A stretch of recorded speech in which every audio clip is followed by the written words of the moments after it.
오늘은 누가복음 후반부에 대해서 우리가 좀 살펴볼 텐데, 특별히 우리 내용 들어가기 전에 성경 구절 몇 개를 좀 읽고 우리가 같이 가도록 하겠습니다. 자, 우선 스가랴 9장 9절하고 그 다음에 스가랴 14장 4절을 우리가 살펴보도록 하겠습니다. 스가랴 9장 9절에는 예수님이 초림 이야기가 나와 있고, 스가랴 14장 4절에는 우리가 예수님이 재림에 대한 이야기가 있다는 걸 우리가 알고 있지 않습니까? 우리는 그 사이에 살고 있는 거죠. 자, 그러면 9장 9절부터 먼저 읽겠습니다. 9장 9절요. 시온에 따라 크게 기뻐할지어다. 예루살렘에 따라 절거이 부를지어다.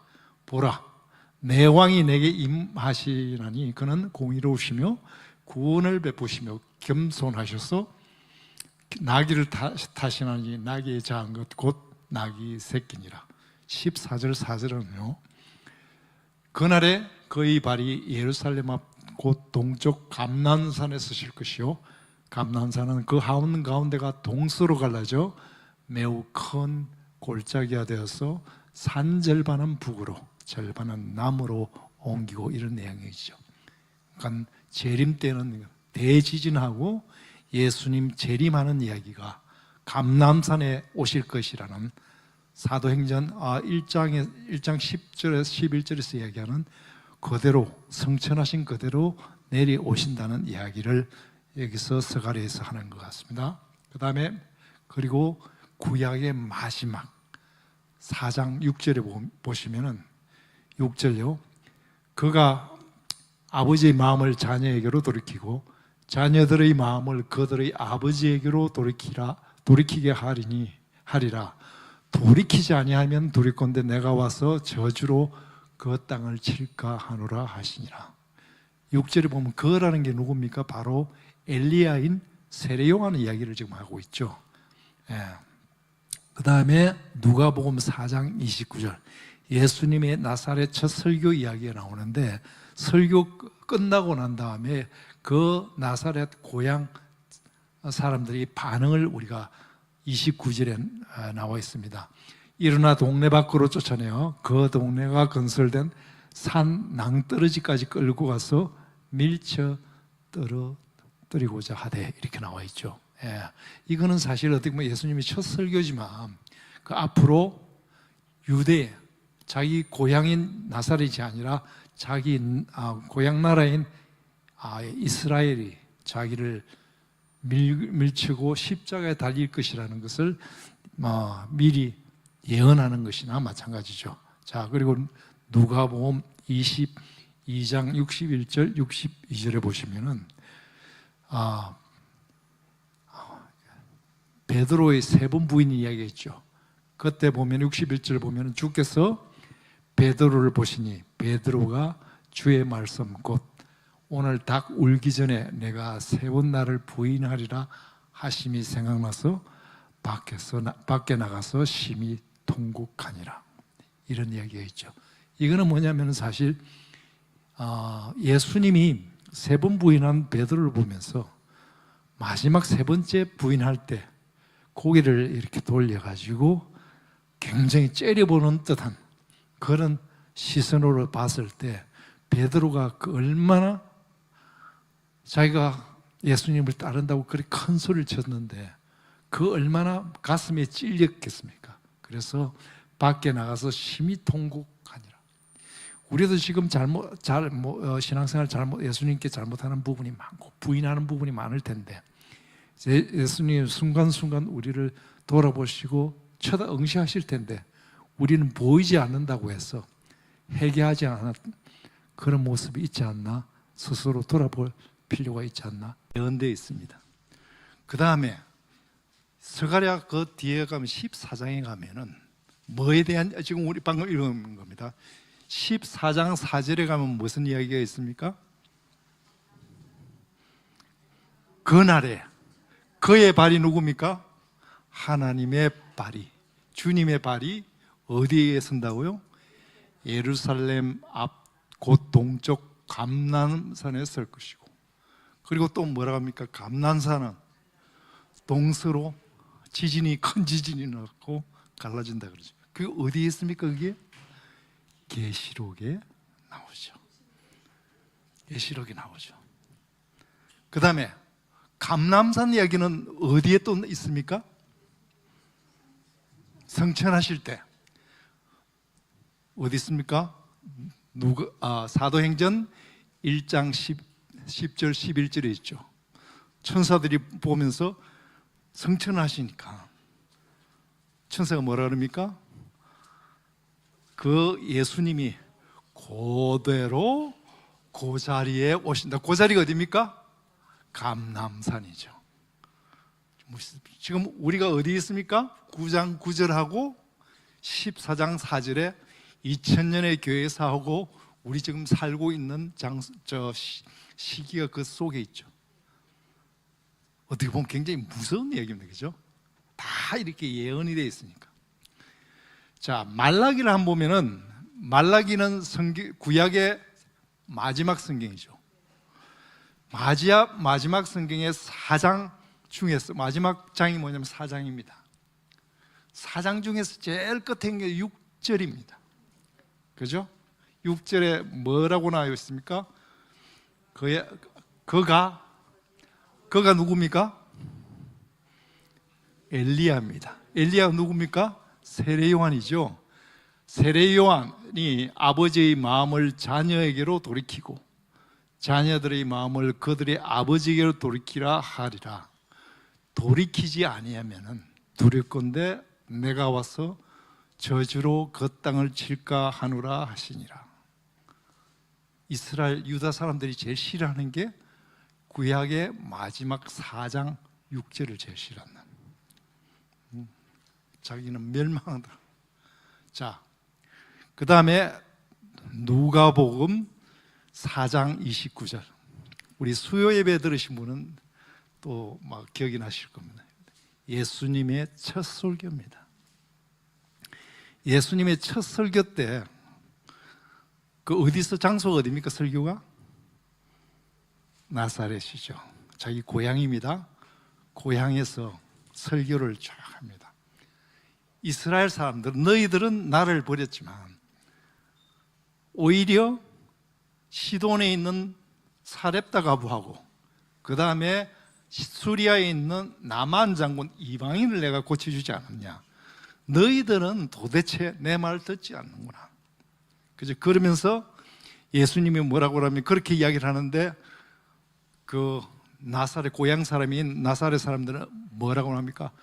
너무 화가 났어. 그죠?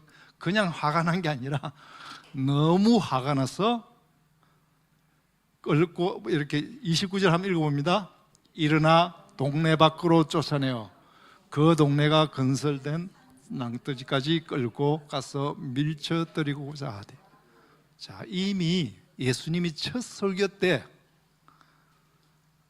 고향 사람이 자기를 죽이라고 그랬어요. 그 다음에 이 이야기는 뭔 예고입니까? 유대인들이 나중에 이스라엘이 자기를 십자가에 죽일 거라는 이야기를 지금 제일 첫 설교에 나사렛 고향의 첫 설교에다가 그 이야기를 다 하죠. 그 다음에 30절에는 뭐냐면 사람들이 전부 다 몰려가가지고 밀어뜨려갖고 죽이려고 그랬는데 예수님은 기적적으로 사람들 사이에서 빠져나왔죠. 그게 나중에 뭘 예표합니까? 부활을 예표하는 거죠. 어떻게 보면 누가는 이런 거를 다 거기다 담은 거예요. 자, 그리고 누가복음 드디어 오늘 끝부분에 이거는 우리한테 굉장히 중요한 얘기인데 우리는 베드로가 3번 부인했다는 것 너무 많이 들었지 않습니까? 그런데 성경을 잘 한번 보시면은 22장 61절 62절 같이 읽습니다. 주께서 돌이켜 베드로를 보시니 베드로가 주의 말씀 곧 오늘 닭 울기 전에 내가 3번 나를 부인하리라 하심이 생각나서 밖에서 나가서 심히 통곡하니. 그런데 세 번째 부인할 때 예수님이 어떻게 하시냐면은 이렇게 저 신문 받고 있다가 저쪽에서 부인을 하니까 멀리서 쫙 고개를 돌리십니다. 그리고 나서 완전히 꼬라보듯이 이렇게 그 생각 한번 해보십시오. 베드로가 진짜 부활 때 예수님 만난 것보다도 그 찔림은 엄청났을 거예요. 그러니까 62절에 뭡니까? 밖에 나갔어. 그냥 통곡이 아니라 심히 통곡. 근데 이거는 굉장히 중요한 게 뭐냐면은 우리가 예수님 잘 못 따르지 않습니까? 우리가 지금 예수님이 안 보여서 그렇지, 예수님이 지금 저 하늘에서 우리를 다 돌아보시고 우리 하는 꼬락서니를 보면서 야, 그래서 심히 통곡해야 되는데 모른 척하는 거 아닌가 이런 생각이 자꾸 들어가지고 이 구절이 자꾸 생각이 나더라고요. 자, 이 성경 구절을 읽고 난 다음에 지금 어디쯤 하는지 다시 설명을 드리겠습니다. 누가복음 후반부입니다. 이제 누가복음도 몇 분 안 남았으니까 이제 눈 감고 외우셔야 됩니다. 자, 누가복음 몇 장까지 있다고요? 24장까지 있습니다. 자, 서문이 굉장히 중요하다 그랬죠. 딴 성경보다는 누가복음은 서문이 1장 1절에서 4절까지가 굉장히 중요하다 그러죠. 누가는 누굽니까? 의사입니다. 그리고 누가는 누굽니까? 역사학자입니다. 그러니까 하나도 놓치지 않고, 그리고 자기가 순서대로 이렇게 하는 게 확실하게 누구든지 다 들은 사람들이 확실하게 믿도록 자기가 썼을 거 아닙니까? 딴 거는 뭐 신학적으로 복잡하게 이렇게 썼지만 이 사람은 유대인이 아닙니다. 이해가 안 되면 그냥 따집니다. 그죠? 1장 1절에서 4절까지 쫙 이야기를 합니다. 그리고 나서 1장에서 4장까지 한 단락을 보면은 1장에서 4장 제 첫 번째 뭡니까? 예수님 탄생이죠. 예수님 탄생 전에 순서대로 가는 게 뭡니까? 세례 요한 이야기부터 시작해가지고 세례 요한 탄생, 예고, 그 다음에 똑같이 순서대로 6개월 간격으로 이렇게 가는 거 나오죠. 그 다음에 이거 출생 이야기 나오고, 그 다음에 족보 이야기 나옵니다. 족보가 마태 족보하고 틀린 게 뭐라고 그랬죠? 마태는 아브라함, 유대인 조상 아브라함, 그리고 유대인 왕 다윗의 후손으로 왔다는 이야기를 해주기 위해서 14 해가지고 마태복음을 열죠. 근데 여기는 3장에서는 뭐라고 합니까? 거꾸로 갑니다. 그죠? 왜? 이방인의 입장에서 보면은 요셉 마리아 위에부터 쭉쭉쭉 가가지고 어디까지 갑니까? 하나님 갑니다. 아담부터 가지고 하나님까지 가죠. 그래서 중간에 만나는 지점이 뭐 어디라 그랬죠? 다윗 가면은 만납니다. 저쪽은 내려오고 이쪽은 올라가다가 다윗 위에는 똑같습니다. 그리고 나서 우리가 그리고 나가서 이제 인간이지만 하나님이신 예수님이 광야에서 시험 받는 이야기가 나오죠. 그거 끝나자마자 이제 공생애가 시작이 되는 겁니다. 그죠? 그게 우리가 방금 나사렛 설교입니다. 4장이었죠. 그럼 요거 다 정리됐지 않습니까? 4장까지 다 끝났어요. 너무 쉽습니다. 그 다음에 5장부터 8장까지는 지리적으로 가버나움부터 시작해가지고 그쪽으로 갈릴리 호수 주변을 해가지고 1차 갈릴리 전도, 2차 갈릴리 전도, 3차 갈릴리 전도를 해서 8장까지 쭉 갑니다. 안에 들어가면 굉장히 내용이 많지만 어쨌든 큰 그림은 그렇죠. 그 다음에 8장까지 가고 난 다음에 9장에는 굉장히 드디어 이제 중요한 포인트만 8장하고 9장 사이에 드디어 12제자를 선정을 해가지고 파송을 보내고, 그 다음에 굉장히 중요한 사건 하나 있는데 그게 오병이어 이야기가 나옵니다. 자, 그리고 나서 이제 뭐가 있냐면은 이제 갈릴리 사역은 거의 다 끝나고, 근데 그때까지 그렇게 했는데 2년 6개월 동안 했는데 도대체 12제자들은 자기를 하나님이라고 이야기하는 사람이 하나도 없었어. 그래서 어디로 데려갑니까? 가이사랴 빌립보로. 예수님이 제자들 데리고 가이사랴 빌립보로 갑니다. 왜 그쪽으로 가나요? 가이사랴 빌립보는 지금 가도 거기에 잡신들이 다 있습니다. 세상의 신들은 다 있습니다. 뭐까지? 황제신까지 다 있습니다. 거기 가서 거기 저 제자들을 가지고 예수님이 제자들한테 너는 나를 누구라고 이야기해? 아무도 하나님이라고 이야기하는 사람이에요. 근데 베드로가 그 이야기를 하죠. 그 고백 듣고 하자마자 바로 또 어디로 갔냐면은 예수님이 제자들 데리고 변화산으로 가가지고 예수님이 하나님으로 이렇게 바뀐 모습이 이제 하면서 이제 드디어 예수님이 하나님이라는 확신을 가지고 드디어 어디로 가면 장소를 바꾸는데 9장 51절에 방향을 싹 틀어서 가는 데가 어딥니까? 자, 밑으로 이제 내려가기 시작합니다. 9장 51절부터 밑으로 내려가기 시작하죠. 밑으로 내려가는 남쪽 유대 가는 이야기를 쭉 합니다. 여기서 가장 중요한 그 내용이 뭐라고요? 이웃사랑, 선한 사마리아인 나오죠. 그리고 13장 19절에서 또 가장 중요한 사건이 또 뭐라 그랬죠? 하나님 사랑, 탕자 시리즈죠. 탕부 시리즈죠. 그 이야기를, 하나님 사랑 이야기를 쭉 합니다. 그리고 나서 오늘부터 이제 다룰 건 뭡니까? 19장 24절입니다.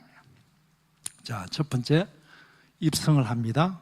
그리고 입성해서 4번의 재판을 받죠. 그리고 십자가 사건 이야기하고 나서 부활과 성천을 하면서 24장의 엠마오 사건 이야기를 하면서 마무리를 합니다. 그걸 마무리할 때 어떻게 합니까? 사도행전 1장하고 연결이 되죠. 그러니까 절대 누가복음 여기만 달랑 보면 안 되고 누가복음하고 사도행전은 연결해서 같이 봐야 되는 거죠. 이거 다음 시간에 하겠습니까? 또 안 하겠습니까? 또 할 겁니다. 왜? 외우실 때까지.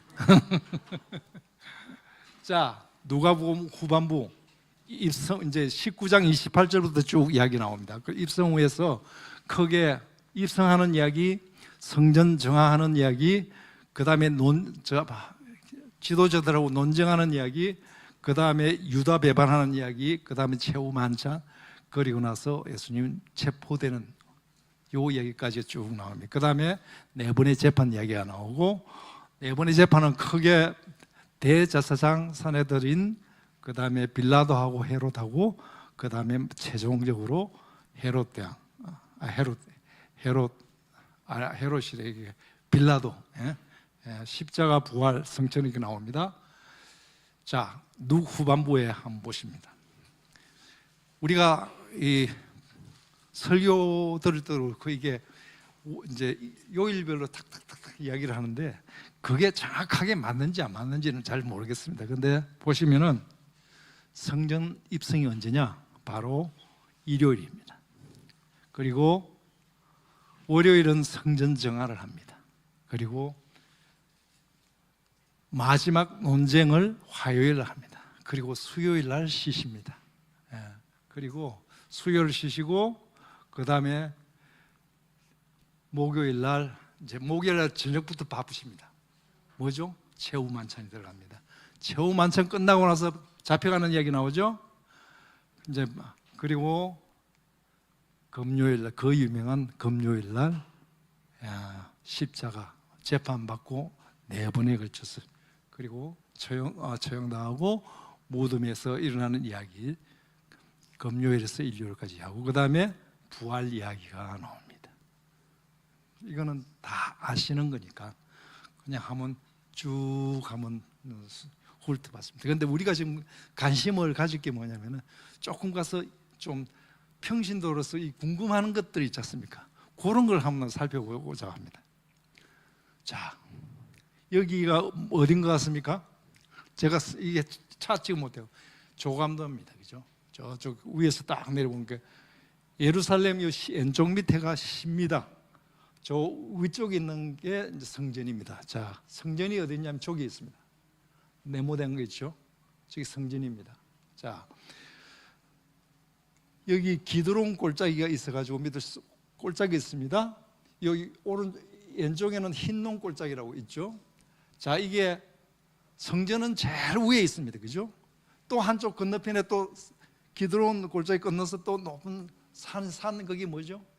바로 그게 여기에 뭡니까? 감람산입니다.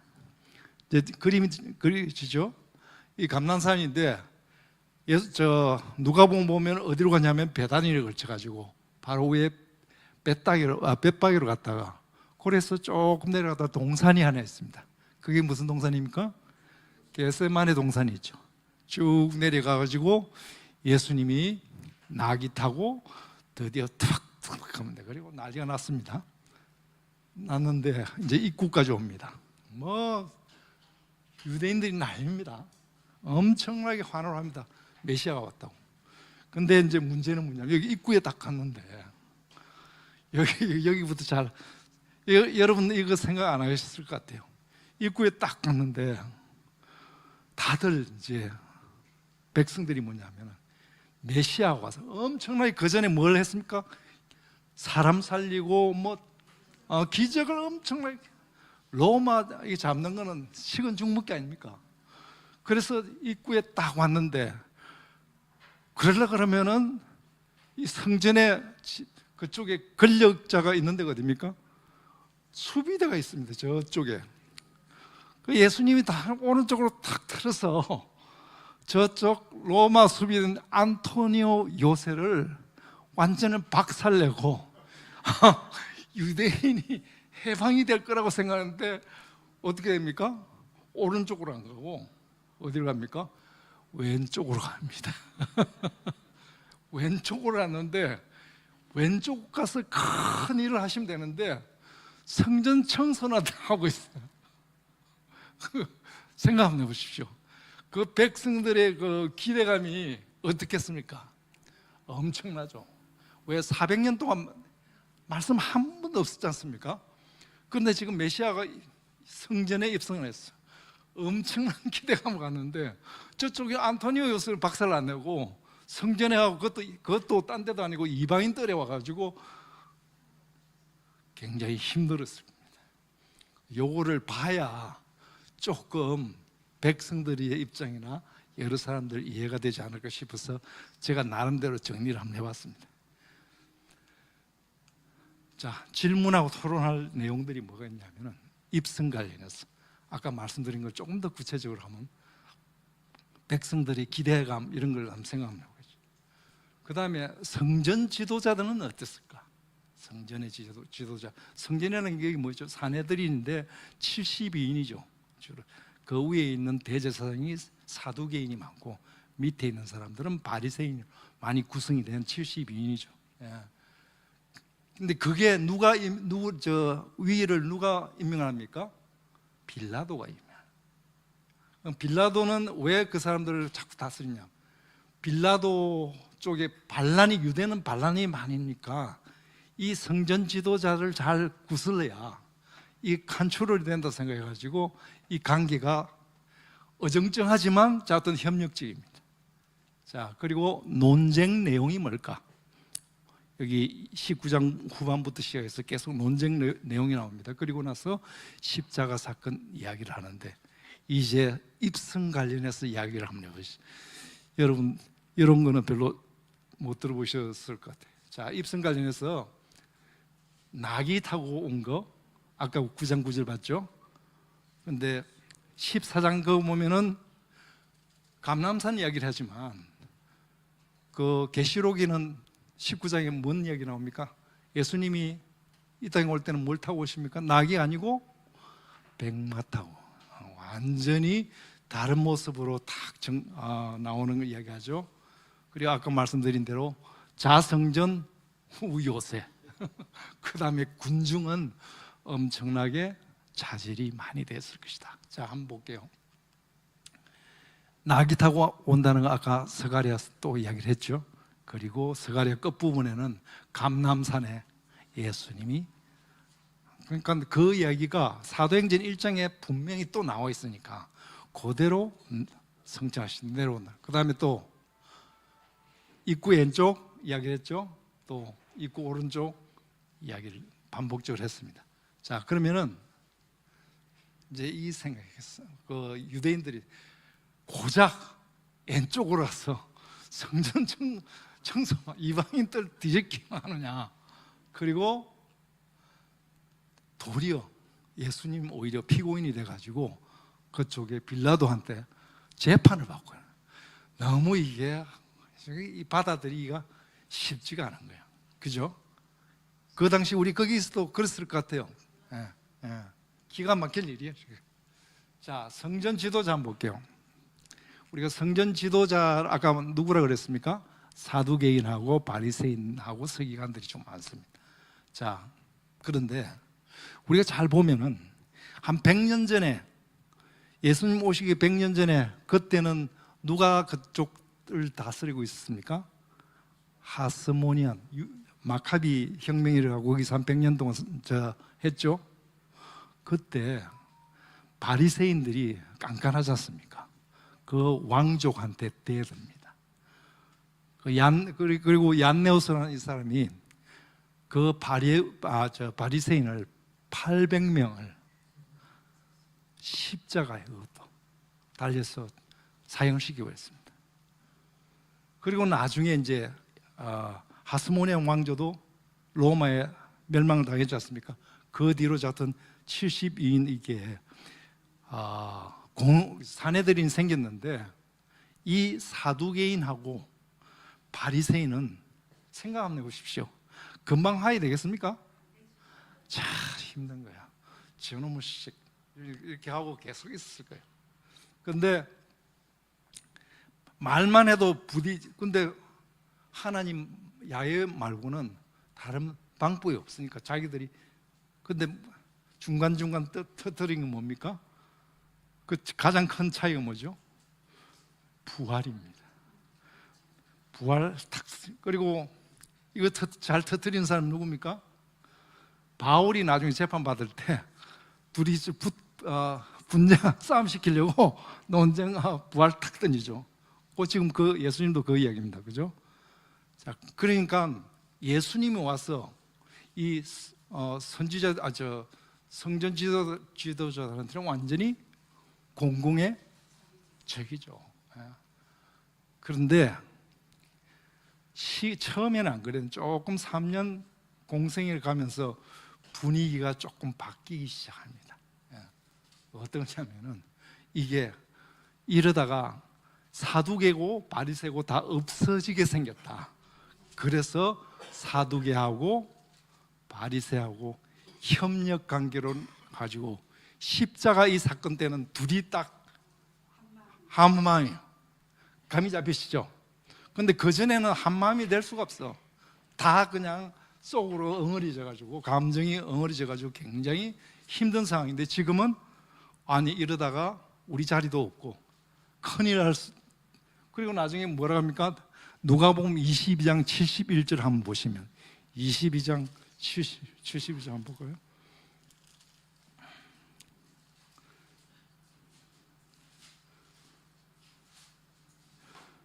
71절 이렇게 하면, 22장 71절, 그들이 이르되 어찌 더 증거를 요구하리요? 우리가 친히 그의 입에서 들었노라. 자, 이제 더 이상 뭘 잡을 거 없어. 무조건 이렇게 핑계 잡아가지고 이게 사형시키자 하는 게, 이러다가 요한복음은 어떻게 나오냐면, 이러다가 우리 유대 전국이 다 예수님 따라가게 생겼다. 이제 큰일 났다. 지금 이렇게 이야기를 하는 거죠. 자, 질문요. 초기, 아까도 그랬죠. 초기는 사두개인이 굉장히 셌을 겁니다. 그리고 바리새인은 사두개인은 굉장히 싫어했잖아요. 그죠? 그런데 이제 문제가 뭐냐면, 초반에는 그랬는데 3년 공생애를 지나면서 그동안에 인기가 누가 있었습니까? 바리새가 훨씬 인기가 있죠. 그런데 예수님 오시고 난 다음에 그 인기가 어디로 갑니까? 예수님한테 가니까 지금 더 화가 난 게 뭡니까? 바리새인이에요. 바리새인이 예수님을 어떻게 하든지 뭐 잡으려고 엄청나게 처음에는 굉장히 호응을 하다가 중간부터 확 바뀐 거 이해가시죠? 이 흐름을 쭉 보시면은 바리새인이 막 엄청 자주 등장을 합니다. 또 따로 그동안은 대응을 했다가 어떡합니까? 이제는 공동 대응을 합니다. 아까도 대제사장 고백도 했지만 이제 같이 예수님을 죽여야 되겠다, 이 생각이 완전히 든 거죠. 자, 혼란한 내용이 여기 여러 개 있는데 뭐겠습니까? 가장 큰 게 여기 나오는 게 어떻게 하나님이 메시아가 다윗의 아들이냐, 이 말이 되느냐, 이런지. 그게 그 당시도 이해가 안 되지만 나중에도 안 되니까 어디에 나옵니까? 사도행전 2장에 성령 그 사건 있죠? 오순절 성령 사건 때도 베드로가 성령 사건을 해설을 하면서 뭔 이야기를 합니까?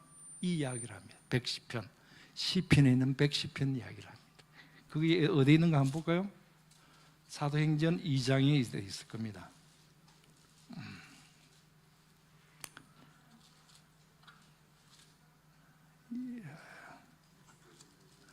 그죠? 이 장에 한번 보시면 됩니다. 자, 혼란한 내용. 메시아가 어떻게 다윗의 아들로 올 수 있냐. 근데 그 시편에 보면은 내 주가 내줄게 뭐 이렇게 나오죠, 그죠? 그리고 우리가 누가복음은 없지만 그 요한복음 보면은 누가 나옵니까? 나다나엘 나오죠. 나다나엘이 뭐라고 합니까? 저 메시아가 왔다 그러니까 뭐라고 합니까? 나사렛에서 무슨 귀한 사람이 나타났냐. 그 이야기가 요한복음 1장 46절 한번 보시죠. 1장 46절 한번 보시죠.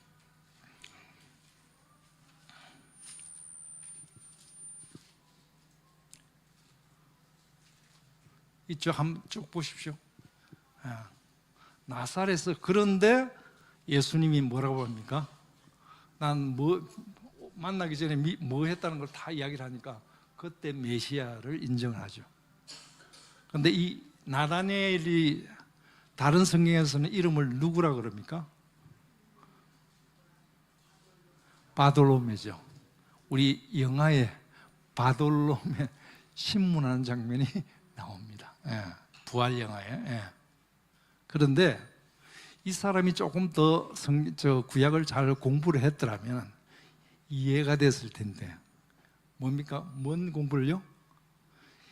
갈릴리에서 이방인의 빛이 난다는 것을 알았으면. 그게 어디 있습니까? 이사야 9장 9절에 나오죠. 그죠? 그리고 또 이사야와 같은 동시대에 살았던 미가가 이야기를 하는 게, 자, 예수님은 갈릴리에서 자랐지만 탄생은 어디서 합니까? 베들레헴 에브라다야, 이렇게 나오죠. 베들레헴 뜻이 뭐라고요? 수요 예배 들으신 분은 좀 죄송합니다. 똑같은 일 해가지고. 그 다음에 에브라다는 뭐라고요? 원래는 에브라다는 베들레헴의 옛 이름인데 이게 열매라는 뜻인데 그 당시에는 포도 열매라고 이제 이야기해서 빵과 포도 그대로 연결되죠. 예수님 나중에 십자가하고 바로 연결되기 때문에 이걸 조금 더 공부를 했으면은 이해가 좀 됐을 텐데 거기까지는 공부를 안 한 것 같습니다. 자, 십자가. 여러분들 생각 한번 해보셨습니까? 십자가 한번 달리면은 얼마나 걸립니까? 죽는 데까지? 심할 때는 일주일까지 가는 데가 있답니다. 그런데 예수님은 몇 시간 만에 돌아가셨습니까? 아침 9시부터 시작해서 오후 3시죠. 자, 왜 그랬을까요? 얼마나 뺑뺑이 돌렸습니까? 솔직히 잠 안 자고 밤샘 재판 몇 번에 걸쳐서 재판하고 그 다음에 채찍질하고 이미 체력은 다 소진이 다 됐습니다. 그죠? 그리고 그거는 난 십자가 그리고 나서 한번 생각해 보시죠. 예수님 돌아가신 지가 몇 시라고요? 오후 3시. 자, 그러면은 제가 한번 묻겠습니다. 유대인의 일일 시작이 되는 시간이 몇 시입니까? 예? 저녁 6시. 지금 예수님 십자가에 달린 데가 오후 3시죠. 6월절은 언제부터 시작됩니까? 6시. 몇 시간 남았습니까? 그죠. 그걸 우연히 했겠습니까? 생각해 보시면은 하나님이 딱 계획을 착착착 하나도 빈틈없이 하셨다는 게 딱 보면서 연결이 되지 않습니까? 3시간밖에 없습니다. 자, 그러면은 구약에서 이 십자가 예언 이야기한 거 많죠. 그런데 정말 이스라엘 사람이 싫어하는 구절, 아니 피하는 성경이 있습니다. 뭘까요? 이사야 53장입니다. 53장을 자기들이 해설을 못해요.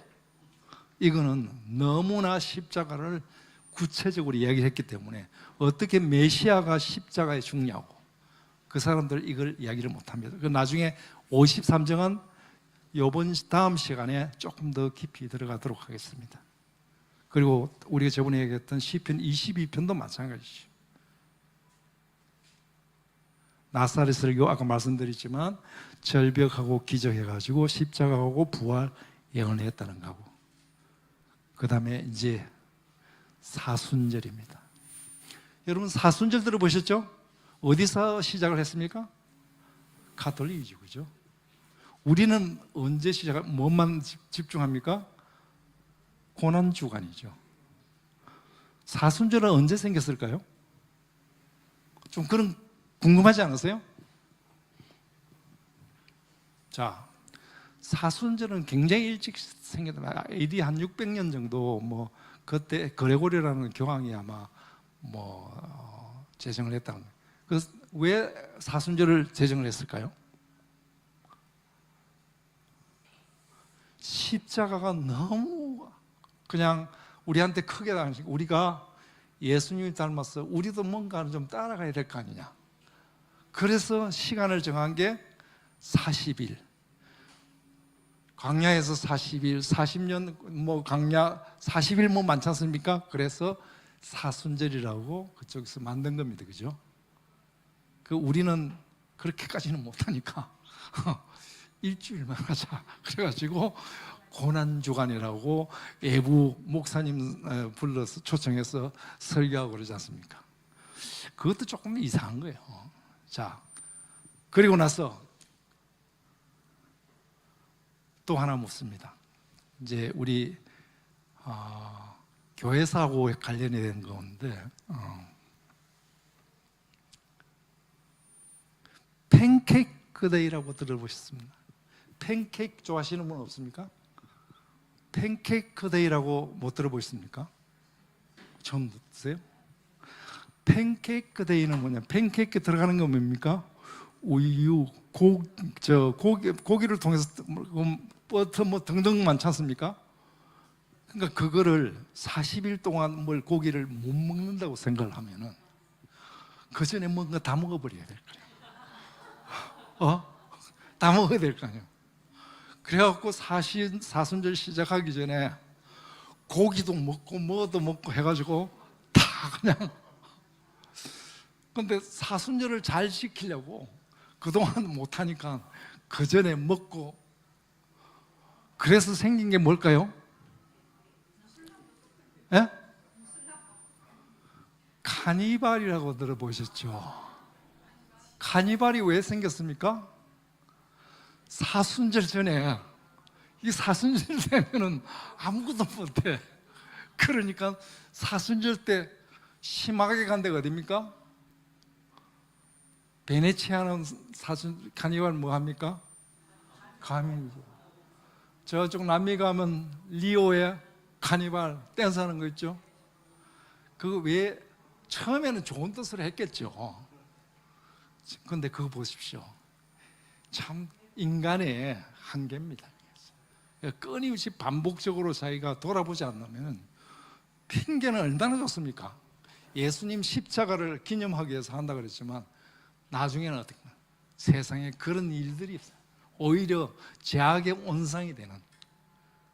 그래서 그런 것도 우리가 사실 십자가를 고난주간을 생각하더라도 평생 동안, 아니 1년 동안 계속해서 경건한 마음을 가져야지 거기만 하고 앞으로 뒤로 이렇게 하는 거는, 그러니까 교회 2000년의 역사도 그런 거를 우리한테 많은 교훈을 주는 거예요.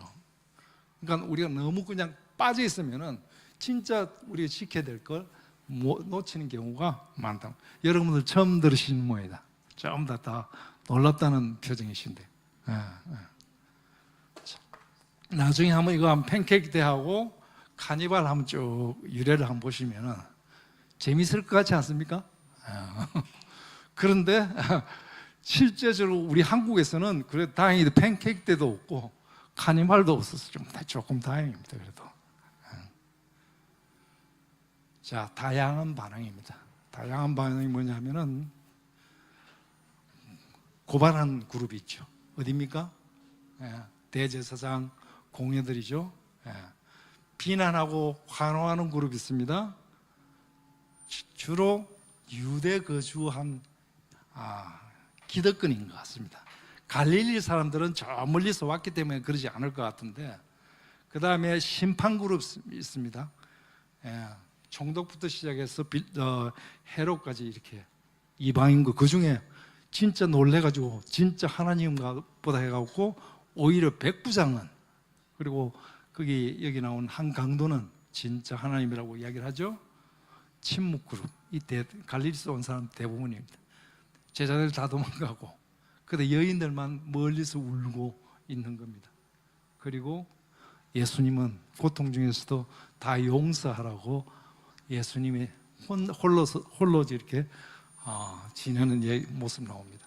자, 잠깐 영화 너무 오래 했으니까 부활 영화를 저번에 하던 거 조금 중간에 한번 보시고 5분 쉬고 다시 들어오겠습니다. 지금 영화 설정 저번에 못 들으신 분, 설정은 이 호민간이 부활 십자가부터 시작해가지고 부활까지 끝까지 어떤 식으로 정인으로 그 내용을 우리가 알려주는데, 저번 시간은 십자가 사건까지 하고 십자가부터 무덤에 들어갔는데 그 다음에 무덤에 시신이 없어졌다 해가지고 그 제자들 찾아가 나서는 장면이 나옵니다.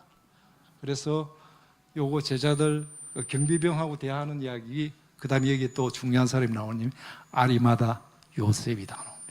요셉을 추궁하는 장면이 나오고, 그 다음에 미디암 추궁하고 바돌로메 추궁하고, 나중에 누굴 찾냐면은 막달라 마리아 찾는 얘기까지.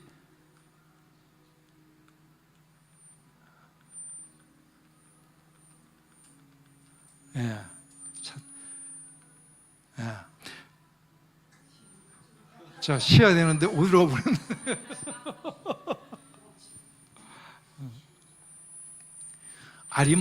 아리마다의 요셉이 좀 그게 신기합니다. 그죠?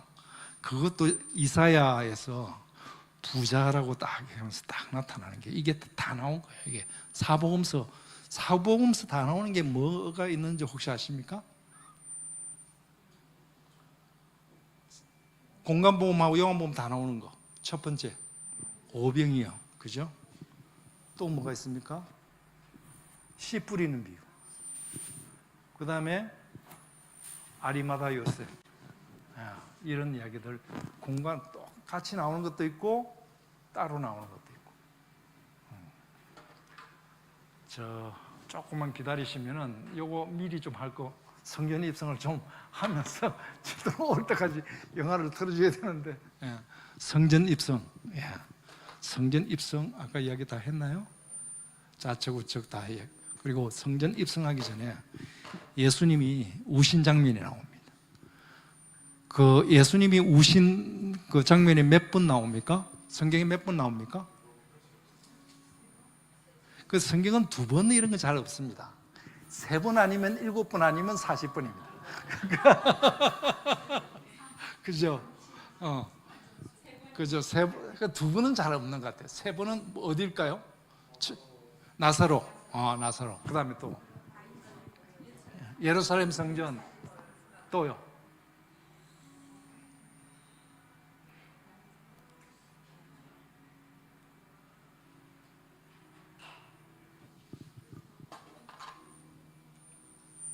히브리서 보면 거기 겟세마네 동산에서 이렇게 피 흘리면서 한번 볼까요? 히브리서 한번 볼까요?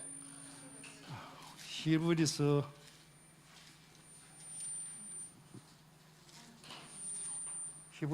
5장 7절인가요? 자, 제가 읽을게요. 같이 읽을까요? 5장 7절. 그는 육체에 계실 때 자기를 죽음에서 능히 구원하실 이에게 심한 통곡과 눈물로 간구와 소원을 올렸고 그의 경건하심으로 말미암아 들으심을 얻었는. 자, 그럼 일단 5분부터 먼저 쉬시고 그다음에 다음 시간은 부활 쪽 막달라 마리아 찾고 그다음에 도마가 없을 때 뭐 이렇게 부활 장면들 나옵니다. 자, 아까 이게 미리 했습니다. 미리 하고 우시는 장면까지 했고 또 안 됩니다.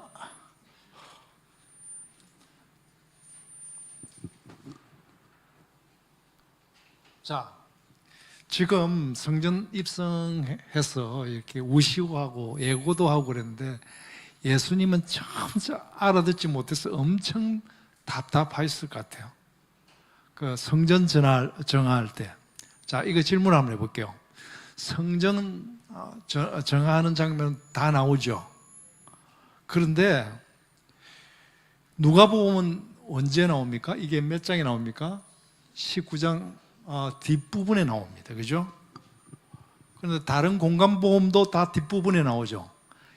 3번 유월절 지나서 4번째 유월절에 성전 입구에 들어가면서 이제 정화를 했거든요. 또 하나는 틀려요. 어디입니까 그거는?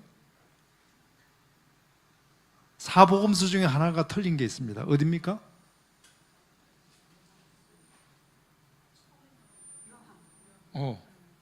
요한복음 몇 장이 있습니까? 앞에 한번 보십시오. 요한복음 1장에 보면 포도주 사건 나오고 난 다음에 성전 정화 사건이 나옵니다. 이게 좀 안 맞죠? 그렇지 않습니까? 여러분 생각 안 해보셨어요? 성전 전하는 예수님 십자가 달리기 전에 그때 예수 성전 들어가셔서 그런 건데 요한복음은 아니에요. 앞부분에 있어. 왜 그럴까요?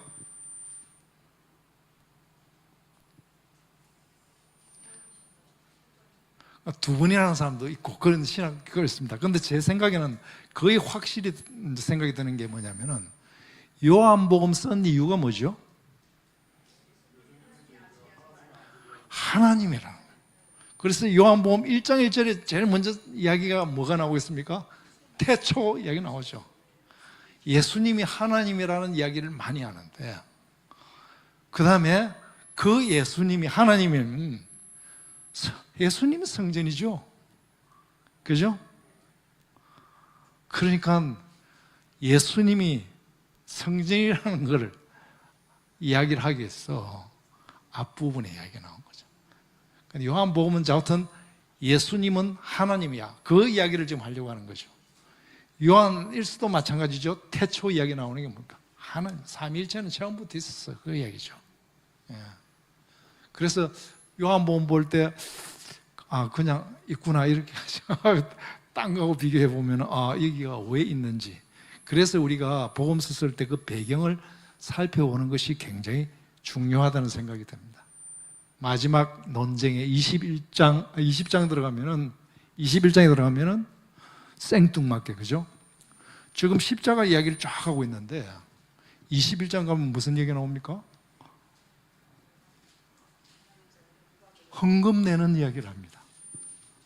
그 헌금 내는데 21장 한번 보십시오. 대비를 합니다. 뭔 대비를 하냐면 21장 1절에서 4절하고 그 앞에 있는 사람들하고는 줄선 부자들이 있고, 그 다음에 좀 없는 사람이 지금 하는 게 있는데, 그게 돈이 얼마나 하냐면은 일당, 그 당시 일당이 데나리라고 그러죠. 그리고 여기 계산을 해보니까 거기에 100분의 1이니까 1,000원이더라고. 1,000원. 1,000원. 그러니까 그렇게 그걸 또 유심히 예수님이 다 보셔. 그게 왜 여기 있을까요? 이게 굉장히 중요하니까. 우리가 누가복음 중반부 했죠. 관계가 중요하냐, 돈이 중요하냐, 그 이야기 했죠. 또 여기 마지막에 정리를 하면서 그 다음에 이제 성전 파괴 이야기 나옵니다. 이렇게 이야기가 나오는데, 여러분들 이렇게 그 징조 이야기할 때 어떤 생각이 듭니까? 저는 굉장히 헷갈린 게 뭐냐면은, 여기 징조할 때 두 가지가 있습니다. 이거 조금 더 들어갈까요? 징조, 두 가지였습니다. 이게 징조가 뭐가 있겠습니까? 마지막 때 그것만 있을까요? 성전 있죠. 성전하고 성전 파괴하고 재림하고 두 개가 붙어 있습니다. 그럼 누가복음은 어디다 포인트를 많이 두냐면은 성전 파괴 쪽에 좀 많이 들고, 다른 사람들은 두루뭉실하게 재림 쪽에 많이 두고. 근데 저는 처음에 할 때 이게 성전인 파괴 이야기인지 재림 이야기인지 굉장히 지금도 사실 헷갈리고 있습니다. 그런데 헷갈리는 게 정상인 것 같아요. 자, 이거 보시면은 성전 이야기를 하면 됩니다. 성전은 왜 성전을 지었나요? 개보수를 했나요? 자, 이거 보십시오. 신학자들은 우리가 첫 번째 성전이 뭡니까? 솔로몬 성전이죠. 그 다음에 바벨론에 파괴됐죠. 그러니까 이렇게 와가지고 제2 성전을 짓습니다. 그래서 그 성전 보고 실망해가지고 말라기가 불평을 하지 않습니까? 그런데 보니까 거기에 당시에 유대를 장악한 사람이 누굽니까? 헤롯입니다. 헤롯은 어디입니까? 어디 사람입니까? 이두메 사람이에요. 에서 후손이죠. 그러니까 이 사람이 약점이 있잖아요. 그래서 나중에 할 때 이 사람이 어떻게 했습니까? 할례를 합니다. 자기들 이렇게 잡으려고 할례를 하죠. 그래서 이 사람이 생각한 게 뭐냐?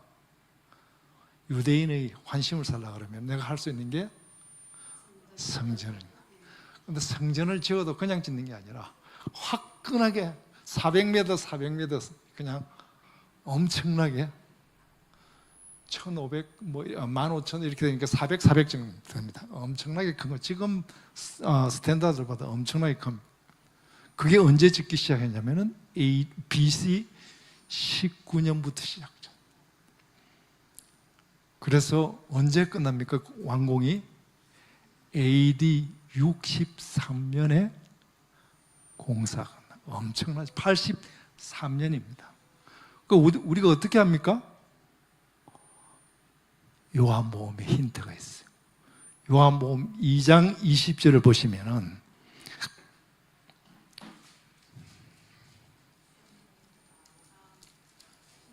자, 40년 계산하면 어느 정도? 그때가 예수님이 공생애 할 때쯤 되죠. 그죠? 성경을 보면요, 두루뭉실한 것 같은데 특히 누가 같은 경우는 소름이 끼칠 때가 너무 많습니다. 너무 정확해가지고. 그래서 성전 파괴는 언제 됐습니까? AD 70년대. 그러니까 완공하고 나서 몇 년 후에 완전히 7년 만에 됐죠. 그러니까 그 부순 그 로마의 디도 장군도 이거는 기념을 해야 되겠다 싶어서 서쪽만 남겨놓은 거예요. 그리고 70년도 이쪽 짓고 난 다음에 도망간 사람들이 어디로 도망갑니까? 마사드로 가죠. 거기까지 찾아가 가지고 다 완전히, 그때 죽은 사람이 몇 명 정도 된다고요? 110만 원이에요. 110만 원. 아니, 총 합해서 엄청난 거예요. 그때부터 유대인들은 뭐 그 뒤에 135년도에 또 한번 분쟁이 일어났어요. 그리고 완전히 유대인은 아웃돼 가지고 몇 년 동안? 2000년 동안. 야, 그걸 이야기를 좀 무서운 것 같아요. 그러니까 성전 요한복음 2장 20절에 40년 됐다는 게 힌트가 되죠, 그죠? 그 다음에 성전 파괴는 이거는 재림의 리허설. 재림의 나중에 대지진이 올 때는 이거하고 비교가 안 된다고 맛보기로 보여주는 것. 자, 그러면은 또 질문 하나 할게요. 누가복음, 마태복음, 마가복음도 마찬가지지만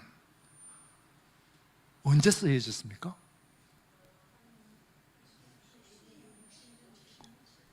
근데 신학자들이 다 이야기하기에는 70년 넘었었다고. 그럼 70년 넘었으면은 지금 뭘 알고 썼다는 겁니까? 성전 파괴 다 알고 쓴. 그죠? 그래서 저는 그게 참 이해가 좀 안 됐어요. 그러면 그걸 쓰지 왜 안 썼을까? 요한복음 언제 썼습니까? 80년, 90년 가까이 썼는데 거기 성전 파괴 얘기 있습니까? 희한하죠, 그죠? 그 누가복음도 쓰고 싶었을 것 같다는 생각이 드는데, 근데 저번에도 한 말씀드렸지만 누가가 이렇게 누가복음도 정말 정확하게 쓰고 사도행전도 딱딱 맞춰 썼는데, 그리고 그 누가는 언제 죽었냐면 AD 한 90년에서 오랫동안 살았다는데, 그 똑똑한 사람이 뭘 쓰겠죠. 더 하나 더 나와야 되는데 왜 안 했을까요? 그게 참 궁금하잖아요. 하나님은 바울을 앞세우고 누가는 좀 하려고 더 쓰지 못하게 한 거 아닌가, 제 생각입니다. 68년도도 이제 AD 68년도 이제 참수당했으니까 바울이 없는데도 지금 누가는 얼마든지 쓸 게 많을 텐데 없고 자기는 마게도냐에서 나중에 순교당했다는 얘기밖에 없습니다. 그죠? 예. 모르겠어요. 그거는 모르겠는데. 자, 하여튼 우리가 그러니까 이거는 신학교에서는 얘기는 안 하겠죠. 그런데 우리 평신도 같은 경우는 그런 궁금하잖아요. 그죠? 굉장히 궁금한 것 같아요. 예? 예. 예.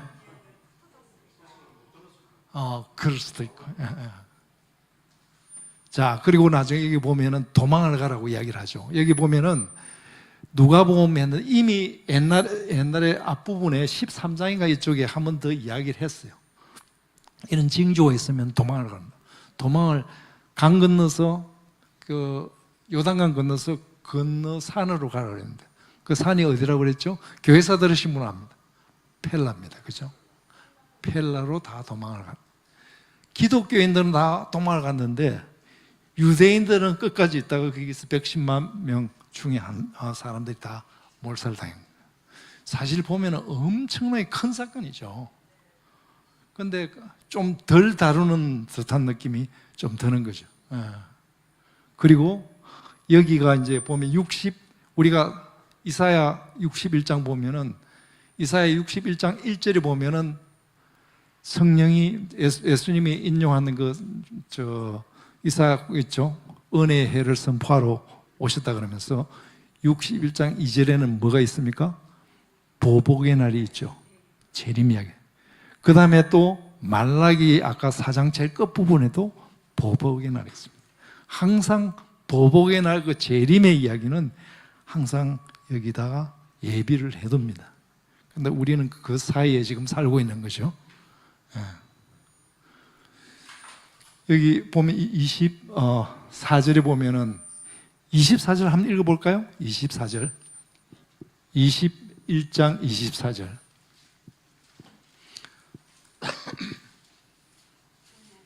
자, 같이 읽겠습니다. 21장 24절입니다. 시작.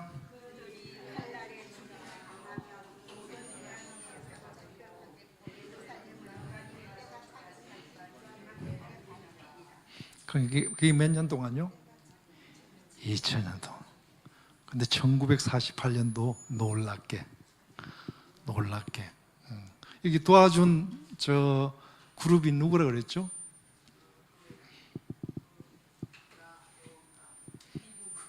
아니,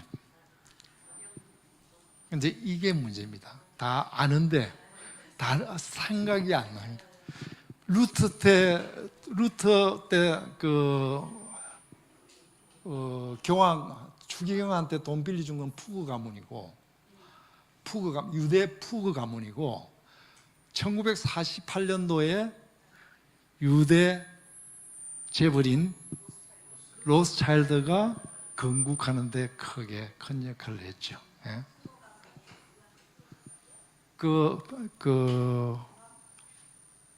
루터 할 때 교황 레오 10세가 거기에 대주교를 임명을 하지 않습니까?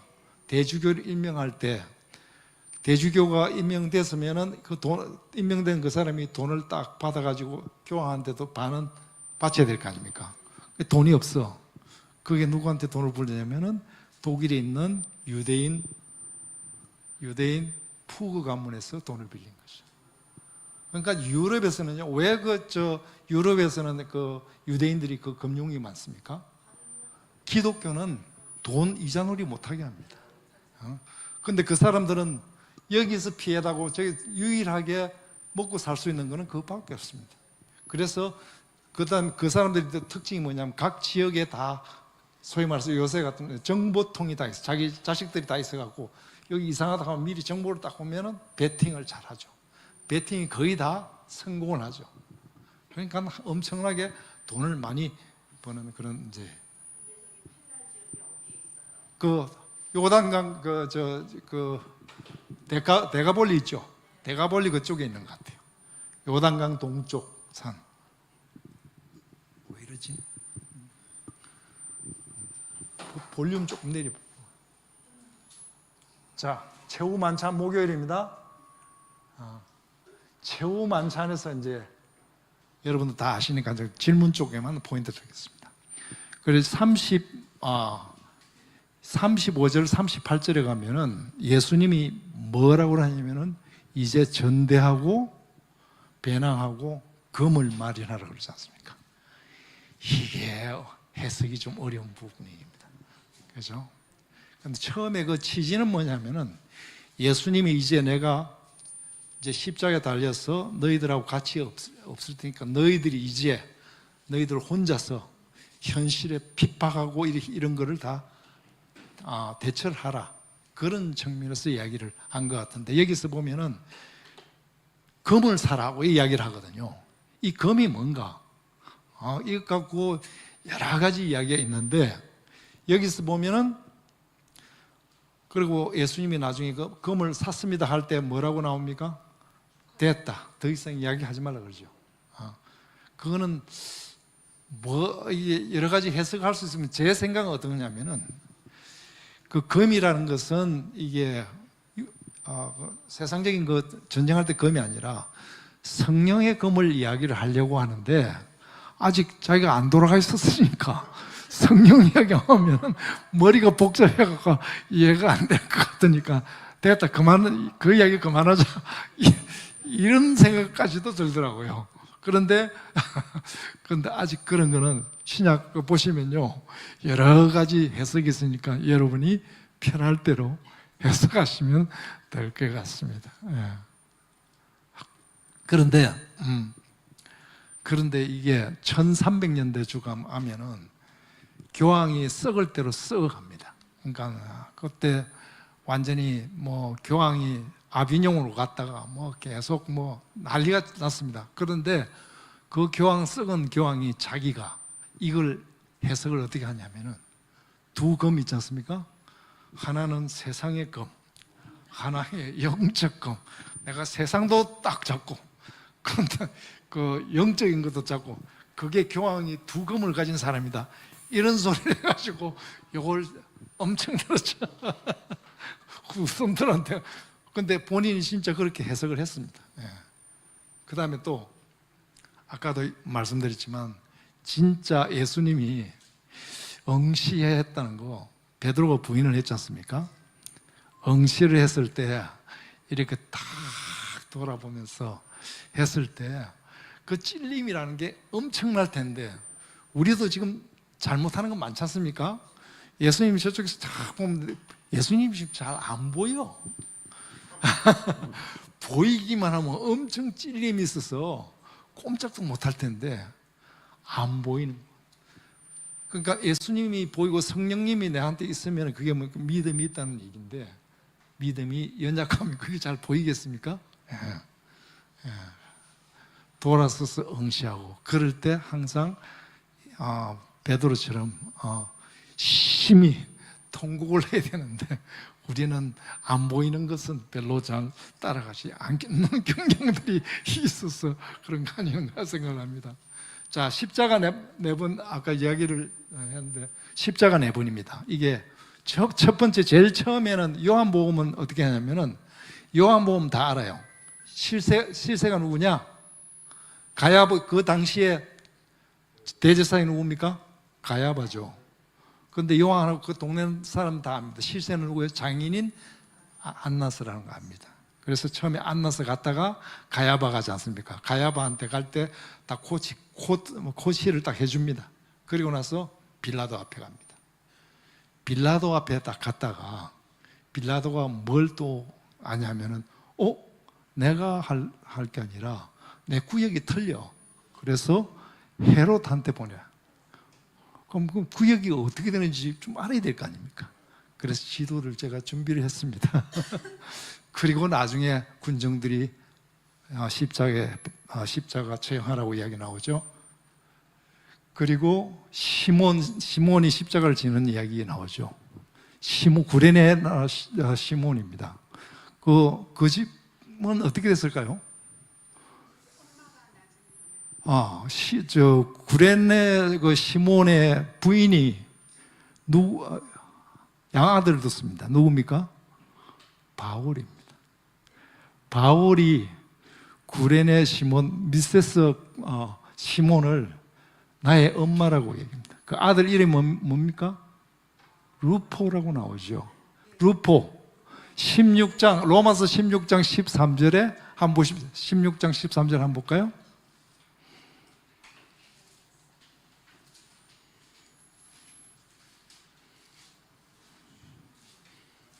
(16장 13절)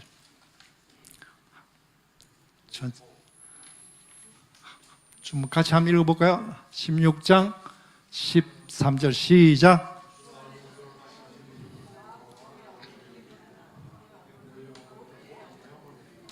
그죠?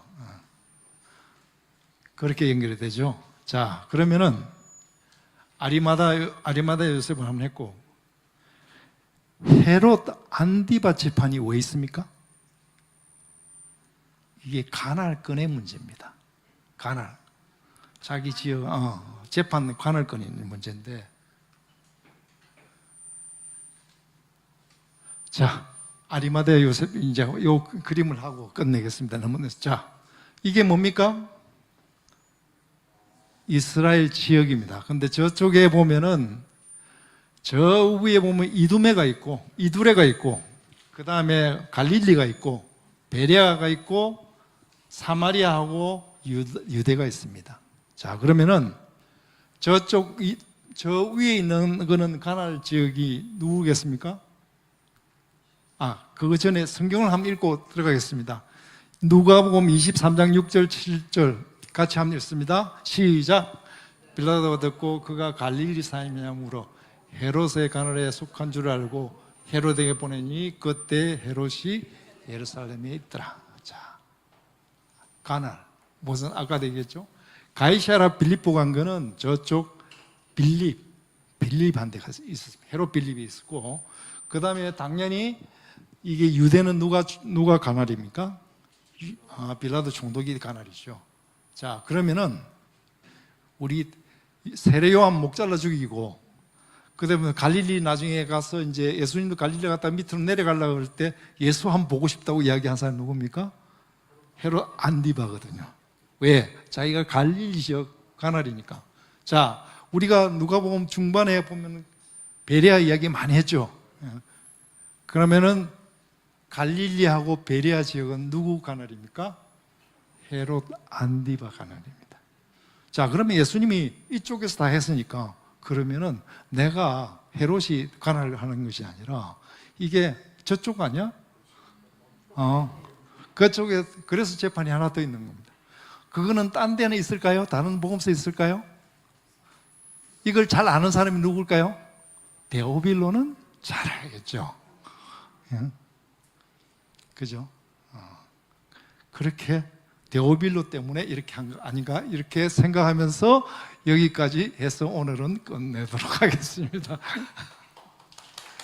질문하고 코멘트 좀 부탁합니다. 좀 색다른가요?